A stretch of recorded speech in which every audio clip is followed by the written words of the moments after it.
You are on call. The web tier is private, exactly as it should be. App 1 has no public address. Security groups only allow SSH from a hardened bastion, and the VPN is having a bad night. The old habit is to SSH to the bastion, then SSH again from there, maybe copying keys around if you are unlucky. Do not do that. The modern OpenSSH way is SSH-J bastion user at internal. Same destination, cleaner path, fewer secrets on the jump host, and better operations. A bastion host is a deliberately exposed SSH doorway into a private network. You keep hundreds of internal servers off the internet, then allow administrative SSH from a small, controlled place. That gives you a choke point, fewer firewall openings, fewer public attack surfaces, and one system where you can apply stronger monitoring, patching, login policy, and alerting. It also gives auditors something real to inspect. The bastion should not become a shared workstation full of private keys and random scripts.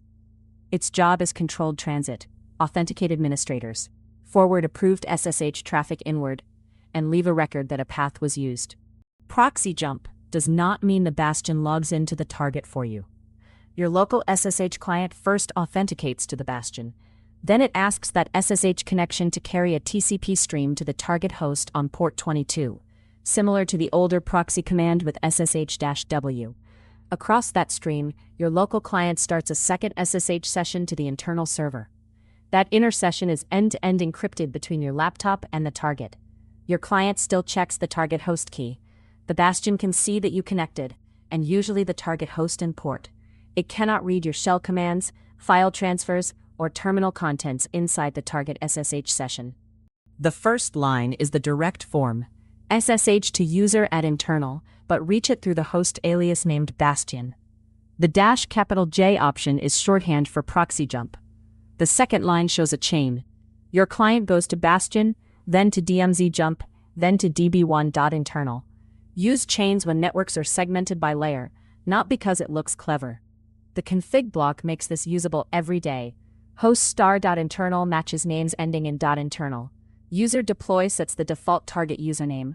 ProxyJump Bastion says every matching connection should travel through that bastion automatically. OpenSSH added ProxyJump in version 7.3. Older clients need proxy command. Here is a normal fleet pattern. Public DNS has bastion.example.com. Internal DNS has app1 and app2.internal, only reachable from the private network. In your SSH config, define host bastion with hostname bastion.example.com and your operator username. Then define host star.internal with user deploy and ProxyJump Bastion. Now SSH app1.internal from your laptop.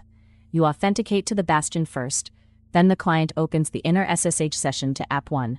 For copying a release artifact, SCP and SFTP use the same config, so the jump is automatic, without changing your deployment command.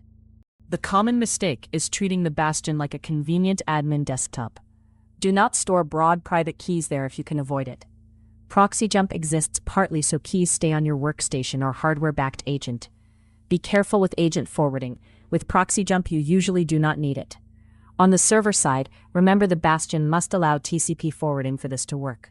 For tighter control, use SSH dconfig match blocks with allow TCP forwarding local and permit open for specific internal host and port pairs. Log bastion authentications, ship those logs off box, patch the bastion quickly, and require stronger authentication there than on a random internal machine. ProxyJump sits right in the middle of practical SSH administration. It depends on good host aliases, because humans should not memorize long internal names. It depends on host key hygiene, because the target key is still verified by your local client, not trusted through the bastion by magic. It connects to key policy, because you can keep private keys off shared systems. And it connects to detection, because the bastion becomes a high-signal place to watch. Later, when we cover certificates, forced commands, and SSH logging in more detail, this same bastion pattern will become easier to scale and easier to audit. Practice on a machine you own. You need an SSH server running on that VM or workstation.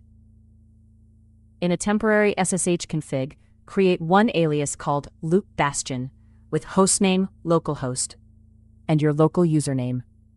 Create a second alias called loop target also with hostname localhost and the same username, but add ProxyJump loop bastion. Then run SSH with -F, pointing at that temporary config, and connect to loop target. You may authenticate twice, because you are building 2 SSH sessions through the same box. The point is to see the mechanics safely. No cloud bill, no firewall change, no touching production.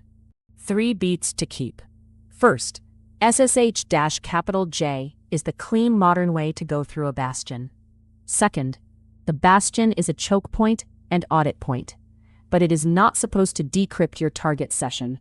Third, configuration turns one-off jump commands into reliable daily administration. Keep the bastion boring, patched, logged, and tightly permitted. Tomorrow we keep moving through the practitioner tier of SSH Mastery, 1 topic per day, from 0 to expert. Also on this channel, the daily ranked CVE brief, built for defenders who need signal, not noise.